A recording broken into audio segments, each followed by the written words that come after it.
ಸನಾತನ ಹಿಂದೂ ಧರ್ಮದ ಜನರಲ್ಲಿ ನಮ್ಮ ದೇವರುಗಳ ಬಗ್ಗೆನೇ ಸಂಶಯ ಬರೋ ರೀತಿಯಲ್ಲಿ ಇವತ್ತು ಇಡೀ ದೇಶದಲ್ಲಿ ಒಂದು ದೊಡ್ಡ ಷಡ್ಯಂತ್ರ ಈ ದೇಶದಲ್ಲಿ ನಡೆದಿದೆ. ಭಗವ ನಾವೆಲ್ಲ ಸುಲಭಗಳು, ನಾವೆಲ್ಲ ಒಬ್ಬ ದೇಶಕ್ಕೆ ಒಬ್ಬ ಒಳ್ಳೆ ಸಮರ್ಥ ಪ್ರಧಾನಮಂತ್ರಿ ಕೊಟ್ಟಿರುತ್ತೆ, ನಾವೆಲ್ಲ ಸುರಕ್ಷಿತರಿ.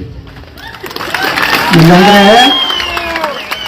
ಇವತ್ತು ನಮ್ಮ ಸೈನಿಕರು, ನಮ್ಮ ಪೊಲೀಸರು, ನಮ್ಮ ರಕ್ಷಣೆ ಮಾಡುವಂಥವ್ರಿಗೆ ಫ್ರೀ ಹ್ಯಾಂಡ್ ಕೊಟ್ಟಿರಲಿಲ್ಲ ನರೇಂದ್ರ ಮೋದಿಯವರು ಈ ದೇಶ ಸುರಕ್ಷಿತವಾಗಿ ಬಾಂಬುಗಳ ಮುಕ್ತವಾದಂಥ ಭಾರತ ನಿರ್ಮಾಣ ಆಗಲಿಕ್ಕೆ ಸಾಧ್ಯ ಇರಲಿಲ್ಲ. ನಮ್ಮ ಸೈನಿಕರ ಪರಿಸ್ಥಿತಿ ಏನಿತ್ತು, ನರೇಂದ್ರ ಮೋದಿಯವರು ಮತ್ತು ಅಲ್ಲದೆ ಅಟಲ್ ಬಿಹಾರಿ ವಾಜಪೇಯಿ ಬರ್ಕಿಂತ ಮುಂಚೆ ಭಾರತ ಹೆಂಗಿತ್ತು, ಇವತ್ತು ನರೇಂದ್ರ ಮೋದಿ ಕಾಲದ ಭಾರತ ಹೆಂಗಿದೆ. ನಾವು ಅಮೆರಿಕಕ್ಕೂ ಈಗ ಅಂಜಲಾಗಿವಿ. ಅಮೆರಿಕದ ಜಿಗಿದಾಡ್ಲಾಕತ್ತಾನ ರಗಡ. ತೆರಿಗೆ ಹಾಕ್ತೀನಿ, ಎಷ್ಟು ಹಾಕ್ತಿವಿ ಹಾಕೋ ಹನುಮಂತ ನಮ್ಗೆ ಗೊತ್ತಿರ್ತಲ್ಲ. ಹೋದ್ರು ಜಪಾನ್ಗೆ ಹೋದ್ರು. ಜಪಾನ್ ಒಂದು ಸಣ್ಣ ರಾಷ್ಟ್ರ, ಅಲ್ಲಿ ಹೆಂಗೂ ಬಾಂಬಿನಿಂದ ಇಡೀ ದೇಶ ನಾಶ ಆದ್ರೂ ಸಹ ಸ್ವಾಭಿಮಾನ, ದೇಶಭಕ್ತಿ ಅಂದ್ರೆ ಹೆಂಗಿರ್ಬೇಕು ಅನ್ನೋಂಥ ಇವತ್ತು ಜಪಾನ್ರಿಂದ ಕಲಿಬೇಕು. ಇಸ್ರೇಲ್ ಎಟ್ಟೈತು, ಒಂದು ಮೆಣಸಿನ್ಕಾಯಿ ಎಟ್ಟೈತು ಹೊಟ್ಟೆ. ಅಮೆರಿಕ ಕೊಯ್ಕ್ ಅನ್ನೋದಿಲ್ಲ, ರಷ್ಯಾ ಕೊಯ್ಕ್ ಅನ್ನೋದಿಲ್ಲ.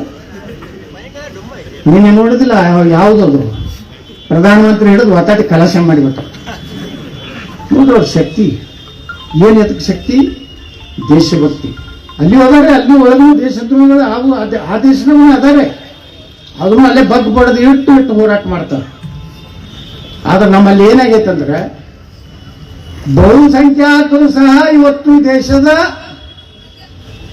ಜನರಿಗೆ ಡಾಕ್ಟರ್ ಬಾಬಾ ಸಾಹೇಬ್ ಅಂಬೇಡ್ಕರ್ ಕೊಟ್ಟಂತ ಸಂವಿಧಾನ ನಮಗೆ ಸಿಗಬೇಕಾದಂತ ನ್ಯಾಯ ಇವತ್ತು ನಮ್ಗೆ ಸಿಗ್ತಾ ಇಲ್ಲ. ಬಂಧುಗಳು, ಇವತ್ತು ನೀವು ನೋಡ್ಲಾಕತ್ತೀರಿ ಯಾವ ರೀತಿ ಕರ್ನಾಟಕದನ್ನೇ ಮೊನ್ನೆ ನಾವು ಚರ್ಚೆ ಮಾಡಿದ್ವಿ ಒಂದು 10 ದಿವಸ 9 ದಿವಸ ಸದನದಾಗ. ನಮ್ಮ ಅಭ್ಯರ್ಥಿಗಳಿಗೆ ಏನೋ ಡಿಜೆ ಹಚ್ಚಬಾರದು, ಗಣಪತಿಗೆ ಸ್ಟೇಜ್ ಇಟ್ಟೆ ಹೊಡಿಬೇಕು, ಕುಣಿಯವ್ರು 5 ಮಂದಿ ಇರಬೇಕು, 20 ಸರ್ಕ್ಯುಲರ್.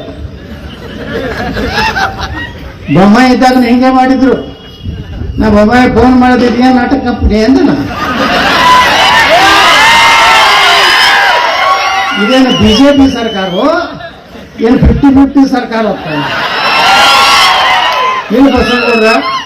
ಅದು ಸ್ವಲ್ಪ ಪೊಲೀಸರಿಗೆ ಒಂದು ಇನ್ಸ್ಟ್ರಕ್ಷನ್ ಕೊಟ್ಟಿರ್ತೀವಿ, ನಿಮ್ಗೆ ಹೆಂಗ್ ಬರ್ತೈತೆ ಹಂಗೆ ಇಂಥ ಇನ್ಸ್ಟ್ರಕ್ಷನ್ ಬೇಕಾಗಿಲ್ಲ ಅಂತ ಹೇಳಿದೆ. ಅವಾಗೇನೋ ಕರೋನ ಅಂತ ಹೇಳಿ ಗಣಪತಿ ಸೈಜ್, ಪೆಂಡಾಲ್ ಸೈಜ್, ಮೆರವಣಿಗೆಗೆ ಯಾಕೆ ಹೋಗ್ಬೇಕು ಎಲ್ಲ ಸರಿ. ಅವರು ಪೊಲೀಸ್ ಇಲಾಖೆಗೆ ಒಂದು ದೊಡ್ಡ ಸರ್ಕಾರ ಆಲ್ಮಟ್ಟಿಗೆ ಬಂದಿದ್ರು, ಬೊಮ್ಮಾಯಿ ಇಲ್ಲಿ IGP ಎಲ್ಲರೂ ಬಂದಿದ್ರು. ಅವತ್ತು ನಾ ಕೇಳಿದೆ ಬೊಮ್ಮಾಯಿಯವ್ರಿಗೆ, ಏನೇನು ನಡೆಸಿದ್ರ ನೀವು ಕರ್ನಾಟಕದಾಗ? ನೀವು ಹಿಂಗ ನಿಮ್ಮ ಗೃಹ ಮಂತ್ರಿದ ಕಠಿಣ ಕ್ರಮ ಕೈಗೊಳ್ಳಲಾಗುವುದು, ಉಗ್ರ ಕ್ರಮ ಕೈಗೊಳ್ಳಲಾಗುವುದು. ಏನ್ ಚಂಡ ಮಾಡೋದಿಲ್ಲ ನೀವಿಬ್ರು. ನಾ ಹೇಳಿಲ್ಲ ನೀವೇನ್ ಕರ್ನಾಟಕದಾಗ ಏನ್ ಸರ್ತೀರ ತೆಗಿತೀರ ನನ್ಗೆ ಗೊತ್ತಿಲ್ಲ. ಬಿಜಾಪುರ ನಾ ಯಾವುದು ಪರ್ಮಿಷನ್ ತಗೊಳ್ಳೋದಿಲ್ಲ. ಕರೆಂಟ್ ಕಂಪೋದು ಬಿಲ್ ರೊಕ್ಕ ಕೊಡುವುದಿಲ್ಲ, ಹೆಸ್ಕಾಂಪು ಕೊಡುದಿಲ್ಲ, ಜಸ್ಕಾಂಪು ಕೊಡುದಿಲ್ಲ, ಏನು ಕೊಡುದಿಲ್ಲ. ಕಾರ್ಪೊರೇಷನ್ಗೂ 100-200 ರೂಪಾಯಿ ಅದನ್ನು ತುಂಬುವುದಿಲ್ಲ. ಯಾವ ಪರ್ಮಿಷನ್ಗೂ ಪೊಲೀಸ್ ಸ್ಟೇಷನ್ ಹೋಗೋದು. ನಾವು ಗಣಪತಿ ಕೂರಿಸಿ ತೋರಿಸ್ತೀನಿ, ನೀವು ಮುಟ್ಟಿ ನೋಡ್ರಿ ಅಂತ ಹೇಳಿದ್ರೆ ಅವತ್ತು ನಡೆದ್ರೆ ಮೊದಲು ನೋಡ್ರಿ ಮಂದಿರ ವಹಿ ಬನ ಬಂದು ಪೊಲೀಸರು ಅದನ್ನು ಇದು ಕಿತ್ಕೊಂಡು ಹೋಗ್ತಿದ್ರು. ಬೇನ್ ಮೈಕ್ ಕ್ಯಾಸೆಟ್ ಕಿತ್ಕೊಂಡು ಹೋಗ್ತಿದ್ರು. ಪ್ಲಗ್ ಡಿಜೆ ಮನೆ ಡಿಜೆ ಹೇಳಿದ್ರು ವಿಧಾನಸಭೆಗೆ ತಿಳಿದಿಲ್ಲ. ಬಂಧುಗಳೇ, ಇವತ್ತು ಹೇಳಿದ್ರಲ್ಲ ನಮ್ಮ ಇವರು ಲಕ್ಷ್ಮಣ ಹೆಗಡೆ ಅವರು, ನಾವು ಜಾತಿಯಿಂದ ಹೊಡೆದು ಹೋಗಿದ್ವಿ. ಎಷ್ಟು ಕೆಟ್ಟ ಪರಿಸ್ಥಿತಿ. ನಾವೆಲ್ಲರೂ ಪ್ರತಿಯೊಬ್ಬರು ಜಾತಿ ನೋಡ್ತೀವಿ, ನಾವು ದೇಶ ನೋಡಲ್ಲ. ಅವರು ಒಂದು ಕಡೆ ಅವ್ರಿಗೆ ದೇಶ ಬೇಕಾಗಿಲ್ಲ, ಅವ್ರ ಧರ್ಮಕ್ಕಿಂತ ಶ್ರೇಷ್ಠ ಯಾವುದೂ ಇಲ್ಲ ಅಂತ ಅವ್ರು ಹೇಳ್ತಾರೆ.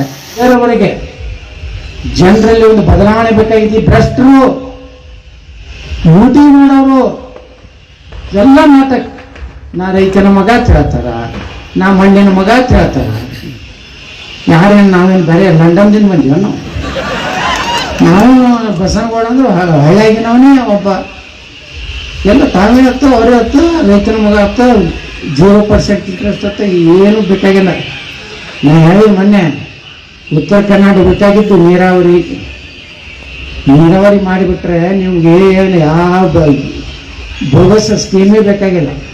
ಆದ್ರೆ ಏನು ಮಾಡೋದು, ದುರ್ದೈವ, ಯಾರೂ ಮಾತಾಡೋದಿಲ್ಲ ಉತ್ತರ ಕನ್ನಡದ ಮಂದಿ. ನಾ ಮಾತಾಡಾಗ ಯಾರು ಒಬ್ರು ಎದ್ದು ಹೌದು ಸತ್ಯ ಇರ್ತದೆ. ಜನರನ್ನ ಅಭಿವೃದ್ಧಿ ನೀರಾವರಿಯ ಮೂಲಕ ಇವತ್ತು ಸ್ವಂತ ನೋಡ್ರಿ. ಎಲ್ಲ ನಿಮ್ಮ ಬೆಳಗಾವಿ ಜಿಲ್ಲಾದ ಪುಣ್ಯವಂತರದ್ದು. ಯಾವ ಪುಣ್ಯಾತ್ಮ ನೀರಾವರಿ ಮಾಡಿದ್ರು. ನಾವೆಲ್ಲ ಈಗ ನೀರಾವರಿ ಆಗ್ಲಕತ್ತಿದ್ ನಮ್ಮ ಆಟ.